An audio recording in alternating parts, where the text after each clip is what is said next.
इमरान खान साहब की जो बेल है जो खारिज हुई है साइफर केस के अंदर, उसको सुप्रीम कोर्ट में चैलेंज किया जा रहा है। इलेक्शन की हवाले से बाकायदा तौर पर जो पार्टी है वो अपना काम जारी रखे हुए है और उसके ऊपर अपने उम्मीदवार वो देंगे। लेकिन ये जो इनका प्लान है वो यही चाहते हैं कि ये इलेक्शन के अंदर जो है वो खान साहब जेल के अंदर हैं। देखिए, बात यह है कि पहले तो देखना है ना कि रिकॉर्डिंग किसने की है, किस लॉ के तहत की है, किस मकसद के लिए की है, किसी से परमिशन लेके की है, फिर उसको कवर कर लेंगे।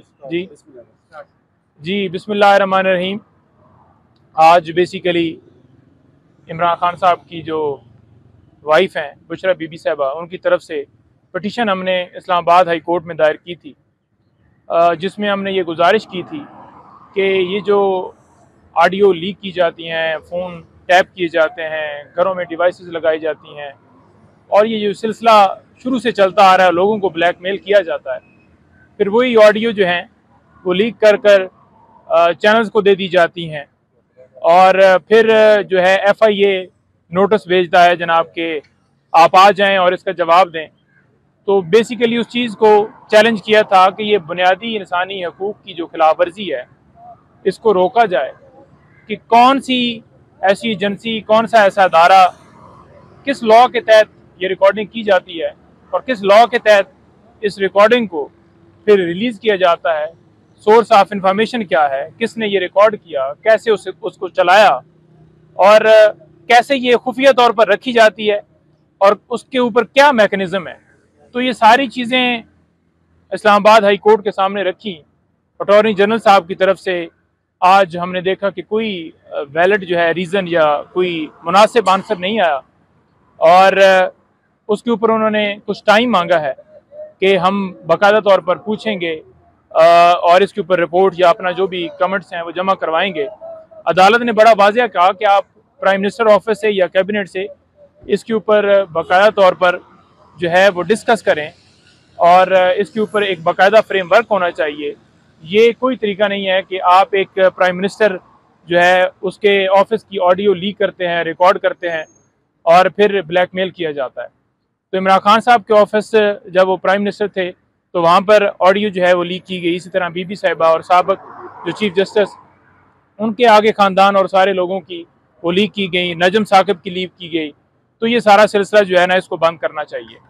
तो ये आज केस था। बाकी इमरान खान साहब की जो बेल है जो खारिज हुई है साइफर केस के अंदर, उसको सुप्रीम कोर्ट में चैलेंज किया जा रहा है और हम जो है वो सदा करेंगे सुप्रीम कोर्ट से कि as a matter of right ये बेल होनी चाहिए। पहले भी कोई जवाज़ नहीं था नीचे ट्रायल कोर्ट में या हाई कोर्ट में, बगैर किसी रीज़न के हमने ऑर्डर्स के अंदर कोई ऐसी चीज़ नहीं देखी जिसमें इमरान खान साहब के ऊपर कोई जुर्म जो है वो बन रहा हो, जिसकी वजह से, जिस रीज़न की वजह से इमरान खान साहब की जो बेल है वो खारिज की गई। दूसरी तरफ आप यही देख लें कि एक तरफ इतनी लेट फैसले सुनाए जाते हैं और दूसरी तरफ 420 सेकंड के अंदर बेल जो है वो नवाज शरीफ साहब को दे दी जाती है।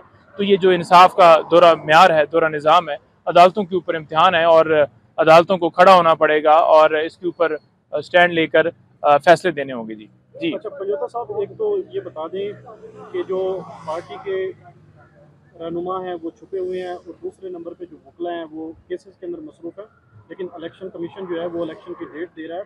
तो आप कंपेन करेंगे या फिर अदालतों के अंदर जो मुकदमात हैं इनका सामना करेंगे? देखिए बात ये है कि जितने केसेस बोगस बनाए गए हैं, लॉयर्स जो हैं उनका बिल्कुल बेहतरीन तरीके से दिफा कर रहे हैं। अभी भी सलमान सफदर साहब इस बेल वाले मामले को ऊपर लेकर जाएंगे। क्वेश्चन में आई थिंक खोसा साहब होंगे और उसके साथ साथ सलमान अकरम राजा साहब भी इसी साइफर केस के अंदर हैं और भी दीगर वकला अंगेज हुए हैं। तो इंशाल्लाह ये लीगल जंग है हमारी और इंशाल्लाह जारी रहेगी। लेकिन क्योंकि सबको पता है कि ये पॉलिटिकल केसेस बनाए गए हैं, झूठे केसेस हैं, कोई केस के अंदर जान नहीं, कोई ऐसा केस नहीं है जिसमें कोई ऐसी चीज़ हो। लिहाजा जो इलेक्शन की बात है, इलेक्शन की हवाले से बाकायदा तौर पर जो पार्टी है वो अपना काम जारी रखे हुए है और उसके ऊपर अपने उम्मीदवार वो देंगे और दूसरे नंबर पर जो लॉयर्स को टिकट मिलेंगे वो डेफिनेटली अपने हल्कों से इलेक्शन लड़ेंगे और पूरी कंपेन भी करेंगे। अब देखते हैं कि किस किस को टिकट मिलता है, कौन कौन अप्लाई करता है, ये सारी चीज़ें मैटर करेंगी। सर आप खुद टिकट के लिए अप्लाई करेंगे? देखें, अभी तक तो ऐसा कोई अप्लाई नहीं किया, देखें, लेकिन हालात ऐसे बनते हैं जिसमें अप्लाई करना पड़ता है, जिसमें कैंडिडेट्स नहीं होते या वहाँ पर जो है वो ज़रूरी होता है, तो फिर ज़रूर इसके ऊपर कंसीडर करेंगे। जेल में मुलाकात के हवाले से एक नई प्रेस जारी कर दी है जिसमें आपका नाम भी नहीं है, क्या कहना चाहेंगे इस हवाले से? देखें, ये जो लिस्ट है ना, इसके ऊपर बड़ा वाज़ह तौर पर जो है बताना चाहूँगा कि ये लिस्ट इस हवाले से नहीं है कि कोई और वकील मिल नहीं सकता, और ना ही इमरान खान साहब ने किसी का नाम काटा है। सीनियर लोग, अब देखें ना, मैं अब एक एक नाम लूँगा तो वो हाईलाइट होगा कि ये भी रह गया, ये भी रह गया। ये 10 लोग एज सिर्फ वो फीलिंग हुई है एक कि 10 लोग जो हैं ये लिस्ट दी गई है कि वो 2 दिनों के लिए आकर मिल सकेंगे। इसके अलावा साइफर के हवाले से जो केस चल रहा है, हमारे ऑलरेडी नाम उसके अंदर मेंशन है और किसी के ऊपर रिस्ट्रिक्शन नहीं है। और मज़ीद कोई लॉयर्स मिलने के हवाले से जहाँ पे उनकी कंसर्न कोर्ट है, जैसे कि जज अबुल हसनात साहब हैं, वहाँ पर दरख्वास्त देंगे तो वो जाकर मिल सकेंगे। एडवोकेट सुप्रीम कोर्ट, आपने देखा होगा कि 9 जो हैं वो सुप्रीम कोर्ट के वकील हैं, उनकी उनकी लिस्ट में जो है उनका नाम डाला गया है। सर, अगर इमरान खान इलेक्शन से पहले बाहर नहीं आते जेल में, तो पार्टी को कौन लीड करेगा?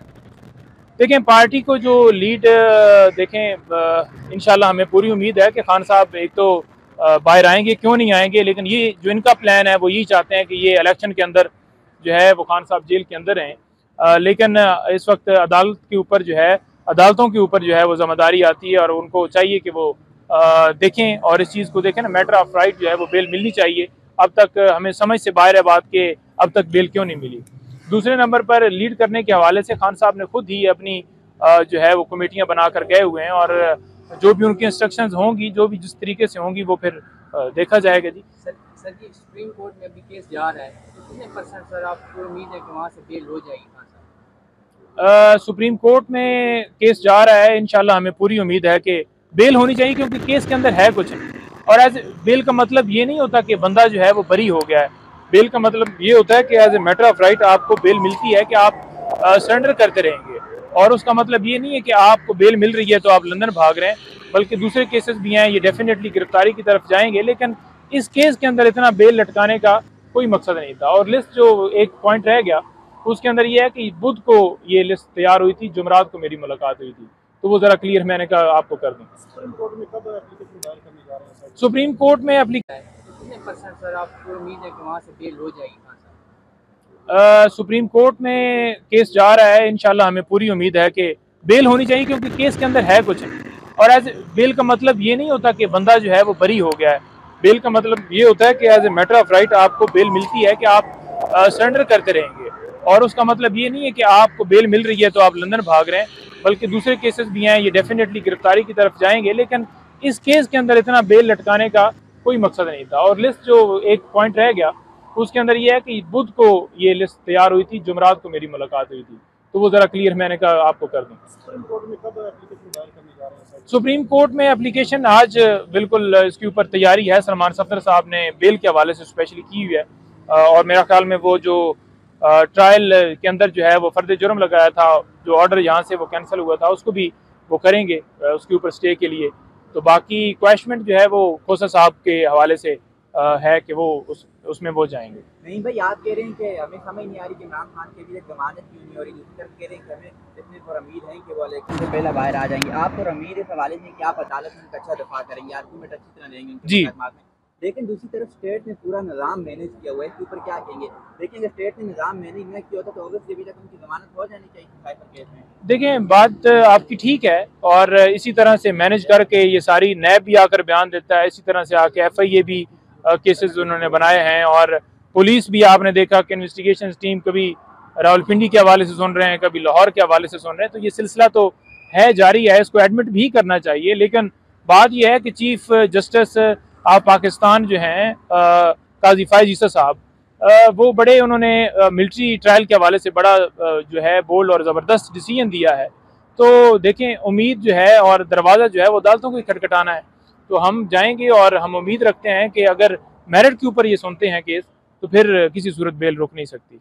सर आज जो है ऑडियो लीक्स के हवाले से केस था, तो सर ये आपको क्या लग रहा है कि ये जो ऑडियो लीक्स होती है और ये उसको खुफिया नहीं रखा जाता, जिस तरह बैरिस्टर गौहर ने भी उस पर कहा कि रिकॉर्ड हो सकती है लेकिन उसके बाद लीक कौन करता है, ये मसला है, तो आपको क्या लग रहा है कि ये कौन लीक करते हैं?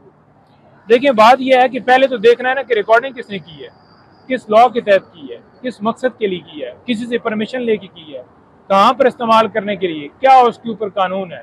फिर उसको जो है वो लीक करने के ऊपर क्या कानून है, किस लॉ के तहत वो भिजवाई जाती है वीडियो, कैसे वो चला रहे हैं, कैसे फिर इसके ऊपर किसी को ब्लैकमेल किया जा रहा है, कैसे इंसान की जो है वो किसी भी शख्स के बुनियादी हकूक को सलब किया जा रहा है। तो ये सारी चीज़ें कोर्ट के सामने रखी हैं, तो दूसरी तरफ से जवाब देंगे, वो सेटिस्फैक्ट्री जवाब होगा, तभी ये जो इसके ऊपर डायरेक्शंस हो सकेंगी कि क्या उनके पास ऐसी सर ये जो जस्टिफिकेशन है। लोग असल में ये रिकॉर्डिंग करते हैं उसके बाद फिर उसको लीक भी करते हैं, ये मुल्क के अंदर के लोग हैं या बाहर के लोग?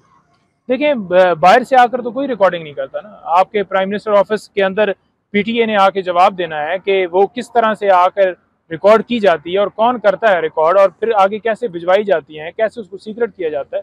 तो ये बेसिकली तो यहाँ से ही सारी चीज़ें हो रही हैं, ये पाकिस्तान के अंदर से, पाकिस्तान से बाहर से तो नहीं हो रही। बाहर से आकर ये बताइएगा कि नवाज शरीफ साहब जो है मनसेरा में जलसा करने के लिए जा रहे हैं, तो पीटीआई कब निकल रही है? देखिए पीटीआई तो हमेशा निकली है और हमेशा जलसों के लिए उन्होंने बढ़ चढ़ कर हिस्सा लेने के लिए और दरखास्तें भी दी हैं। 100 से ज़्यादा दरखास्तें पीटीआई ने दी हैं। करक में बाकायदा तौर पर गोलियां चलाई गई, गोलियां करक के अंदर चलाई गई हैं, मर्दान और सवात के अंदर, गुजरे के अंदर, यानी कि लोगों ने अपने घर के अंदर अगर बैठक किया तो उनको भी उठाया गया है। और लाहौर के अंदर जब इजाज़त ली गई है तो वहां पर भी इसी तरह से क्रैक डाउन हुआ है, लोगों को उठा लिया गया है। और दूसरी तरफ बाकायदा तौर पर 7-8 हज़ार की नफरी देकर प्रोटोकॉल दिए जाते हैं। लेकिन देखना क्या है, देखना यह है कि बेशक जैसे भी लोगों को जो है वो पैसों का कह के, यानी कि देखें इन्होंने मुल्क को तो वो आवाम को तो इस तरह कंगला कर दिया है ना कि ये पोजीशन आ गई है कि वो बेचारे कहते हैं कि ठीक है जी 1000-2000 रुपया मिलेगा, जाएंगे, खाना भी मिल जाएगा और होके आ जाएंगे। लेकिन जब वो वहाँ जाते हैं तो इमरान खान जिंदाबाद के नारे मारते हैं। वो कहते हैं हम तो इमरान खान के लिए आए हुए हैं। वो तो कहते हैं हमें तो चोरों से नफरत है, हमें तो पैसे दिए गए, हम इससे आए। तो उस जलसे का क्या फायदा? फिर आप क्यों कौम को बेवकूफ़ बना रहे हैं?